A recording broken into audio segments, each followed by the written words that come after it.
So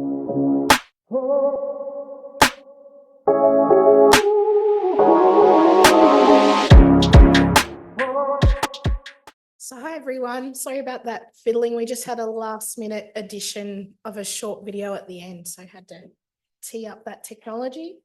My name's Elissa and I'm a non-Indigenous early career researcher. And this is my colleague, Yeena. How you going? I'm Yeena Thompson, Moree girl, living in Newcastle for 17 years now, but yeah, sort of got roped into learning about research. So yeah. Yeah, so today we're going to talk to you about art and community engagement in maternal healthcare and research. And it's a bit of a trip down memory lane where Yeena's going to kick off and talk about some of the work that she's done in Moree with the AMIS program with maternal infant health. And then she'll also talk about the community panel. But before we kick off, yeah, we wanted to acknowledge country as well, and that we're on the unceded lands of the Anawan people, and that we also live and work on the lands of the Awabakal, Worimi and Gomeroi people. Yes, so we'll be talking about a few different things, and then towards the end we'll talk about how our paths have crossed, and a project that we're working on together. Sweet, thank you. Thanks, Elissa. And thanks for all the other presentations. They've been really amazing, and been able to learn, you know, a few different things or confirm things that I had in the back of my head going, yeah, I get that. So and that's what I really love about my job and where I'm working at the moment, is all the new stuff that I learn, but also that I confirm and can go, yep, I'm not crazy. So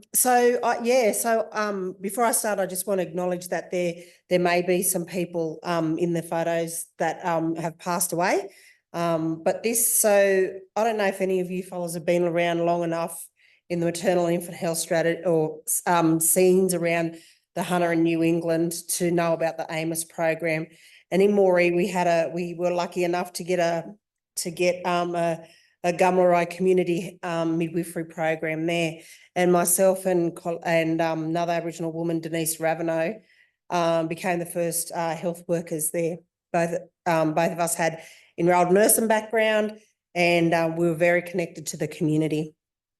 So part of the AMIS program, like obviously they had a lot of KPIs, reduced smoking in pregnancy, increased breastfeeding, increase the number of women who were having antenatal care as well as who were booking into hospitals before they were ready to have their babies.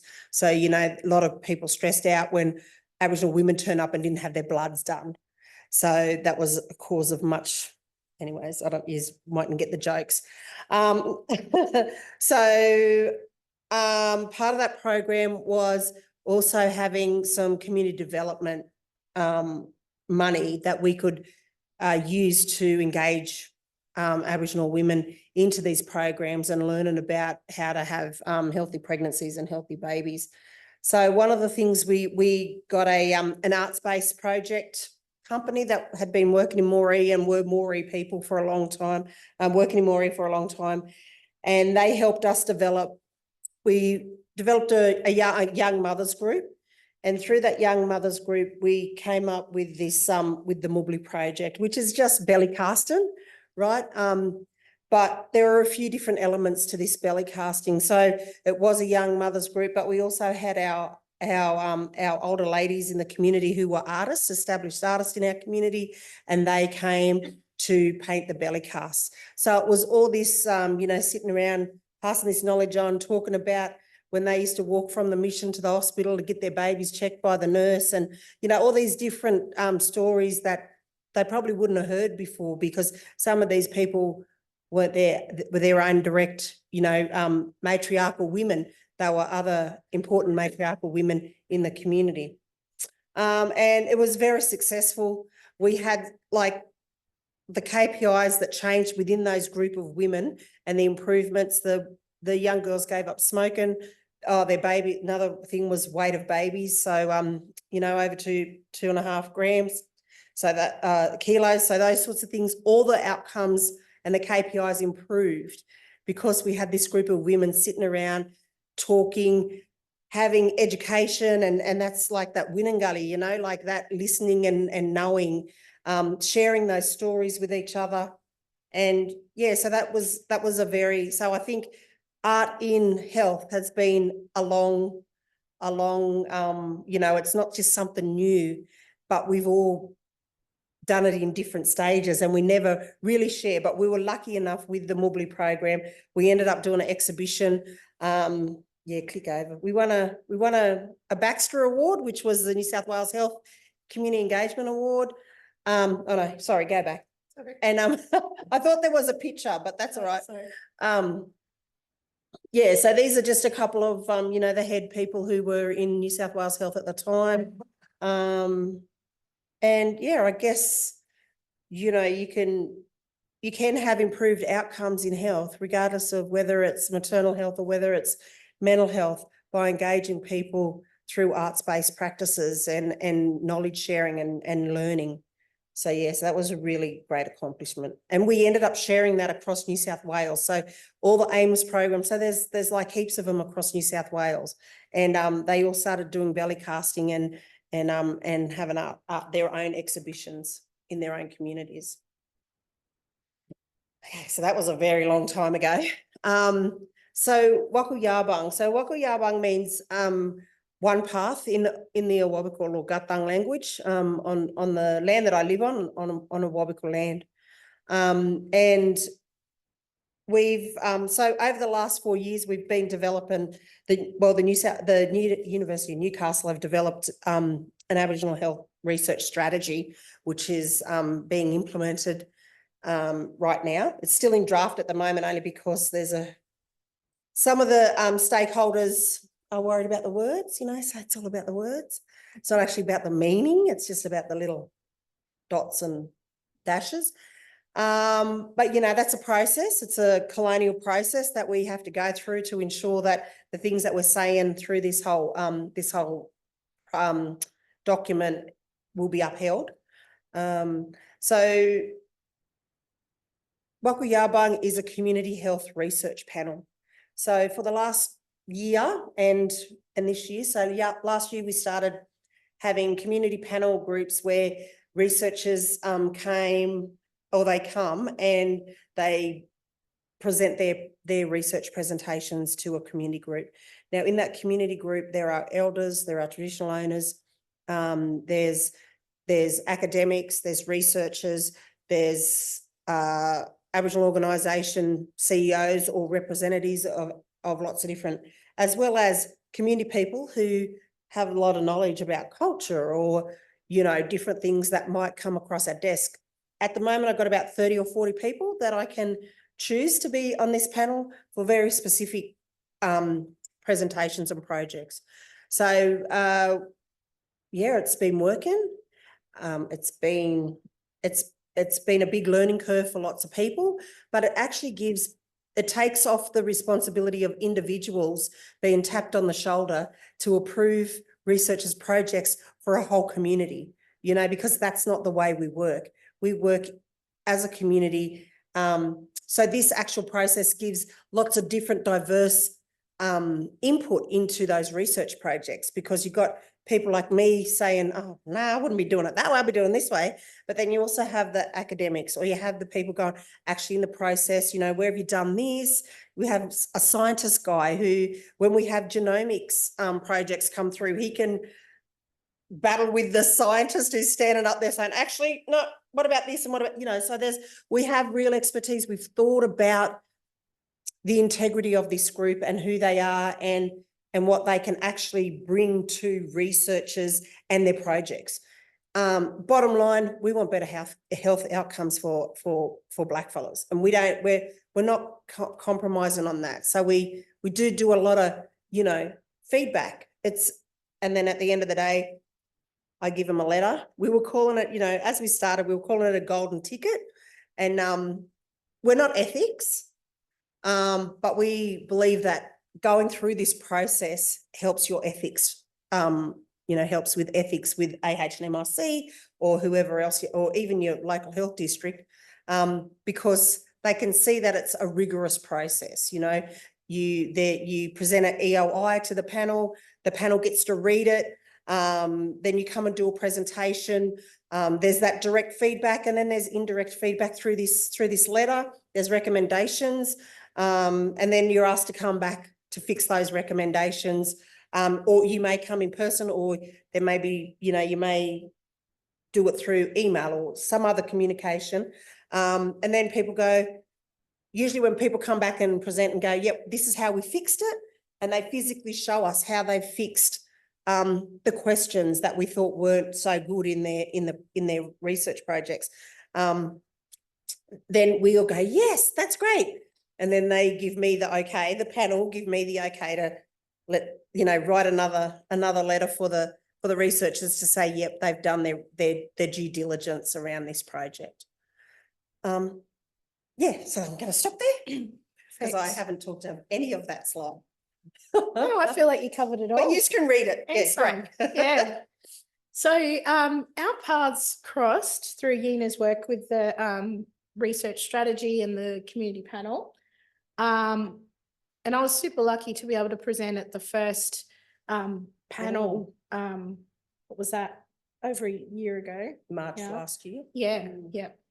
But yeah, before I sort of got there though, I just thought it'd be I don't know, helpful to give you a bit of context about how me as a non-Indigenous early career researcher, how I sort of got to the panel and came to be, doing respiratory research with Aboriginal communities. So I did my PhD around developing a cultural safety framework for New South Wales hospitals. So I was very fortunate to have an Indigenous professor as my primary supervisor. His name's Yin Paradies, and his area of expertise is around racism and healthcare and cultural safety. So I was super fortunate to have a really awesome supervisor and mentor to sort of help me, learn my skills of not the actual research, but in addition to that, how to go about working in this space as well in a respectful way. So yeah, not long after I submitted the PhD, I was offered a job as a research assistant on a clinical respiratory study. And at the time, the study wasn't going too well, and they sort of invited me in initially in a bit of a casual role and sort of said, look, we saw you did some work with cultural safety, and how would you apply some of those principles with this clinical respiratory research that we're doing? And lo and behold, no one was talking to anyone. No one was talking to community. All the Aboriginal health workers, which pretty much ran the show when it came to the clinic. So yeah, it wasn't really rocket science. I just sort of came in and basically started talking with everyone, and got the lab researchers and the clinicians to meet with community, and over time we're able to sort of bring everyone in and change the way it was done. And lo and behold, people wanted to participate after we began that dialogue. So fast forward a few years into that project, through those community meetings and that engagement, one of the things that the communities in Moree and Narrabri brought to our attention was the real lack of paediatric respiratory care and specialists. But yeah, one community member just said, look, what can you researchers and clinicians do to actually address respiratory illness in early life and to prevent people from having to come to this chronic respiratory clinic in the first place? So after that, we kind of put our heads together, and I started talking to some researchers at the university and the Medical Research Institute. I think it was around about that stage I crossed paths with Yeena and her team, and yeah, started learning about asthma and pregnancy, and the fact that having asthma, having a mum that has asthma is one of the biggest risk factors that will determine whether or not a kid will develop asthma or even have respiratory complications later in life. So yeah, long story short, we've came up with the idea of Breathe for Bub, which is the asthma and pregnancy program, which I'll talk about in a minute. But I suppose the way that I've sort of been able to incorporate art into some of this work sort of happened in an accidental way. And that was when we were having these initial community meetings. We had like a little 2-page, information sheet.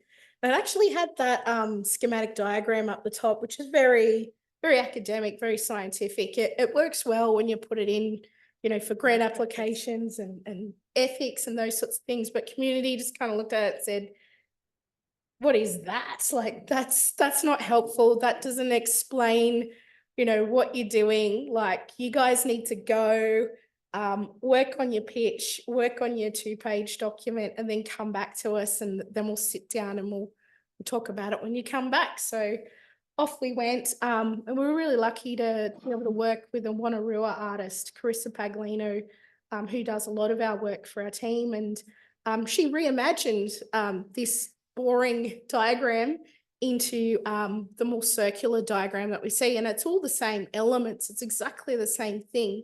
But again, it's about sort of coming at it a different way. And we're sort of piece by piece trying to decolonize the work that we do and come at it from a different perspective. And lo and behold, this actually works a lot better in all of those contexts, not just when we're sort of talking to community.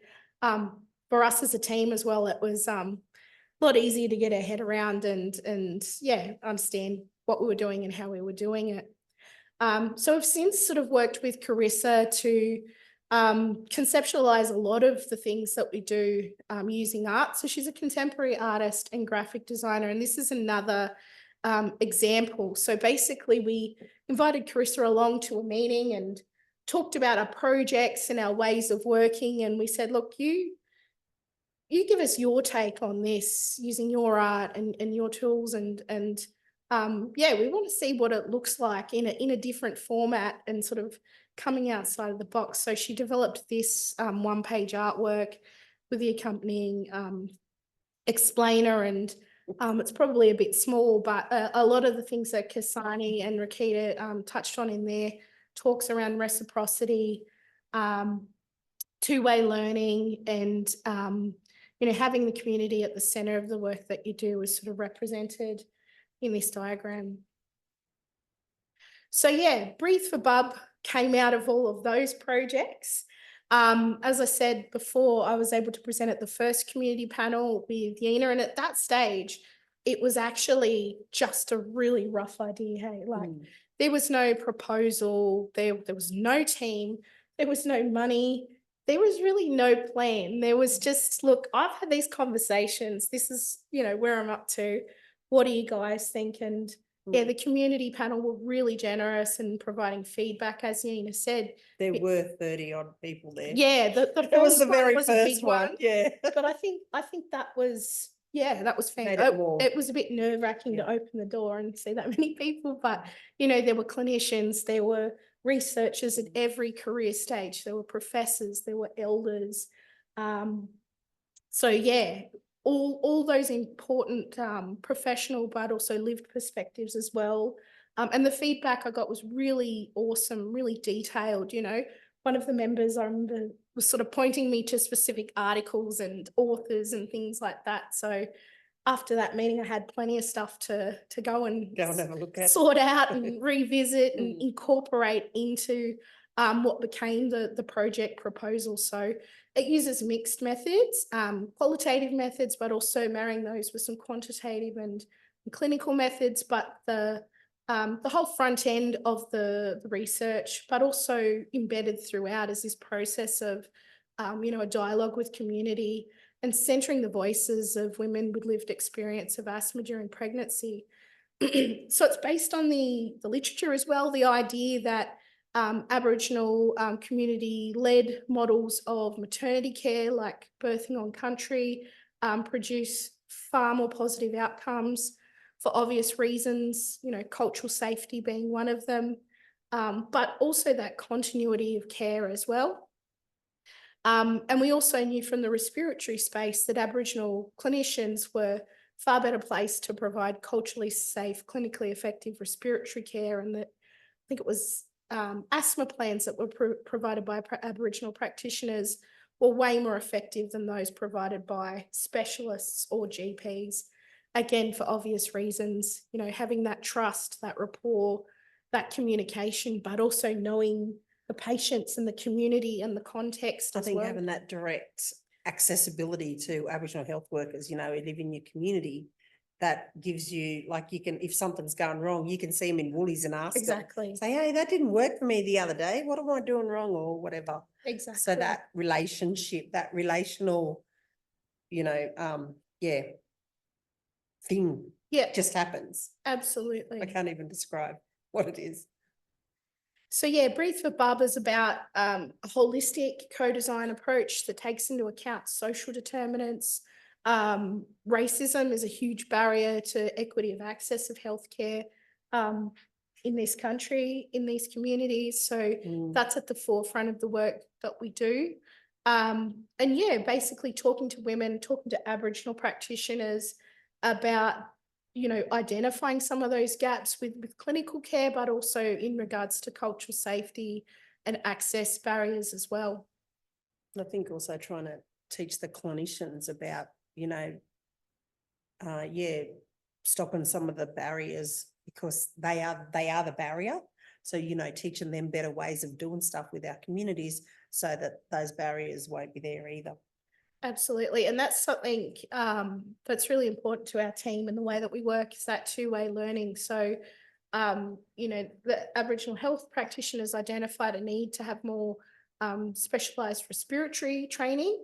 And then us sort of non-Indigenous researchers and practitioners identified a need for us to do some really intensive training around anti-racism and cultural safety. So yeah, it was only the other week we had Luke Pearson and his team from Indigenous X come and do some really awesome training. And the second day involved Lego play, which is not really technically art, but it felt a bit more creative and artistic than the usual sort of, than the training that we did. Our models looked really beautiful, but yeah, it's about that that two-way learning, that reciprocity, and that cultural respect is at the heart of what we do.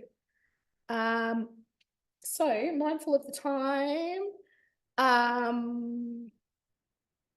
Yeah, so research impact is something that we're really passionate about. There's been far too much harm that's been caused historically, but there's also projects, you know, in our institutions that are causing harm as well. And that's why the work of Yeena's team and the community panel is so important in keeping institutions and researchers accountable to the communities that we serve, and really driving that. Just want to add that the research strategy has been built by the community, not by the academics or the researchers or whatever. The community had all the say in the actual document. So, and one of the things for me is that I want them to be able to look in that and see their quotes, or, hey, I remember talking about that, like actually see themselves in the document.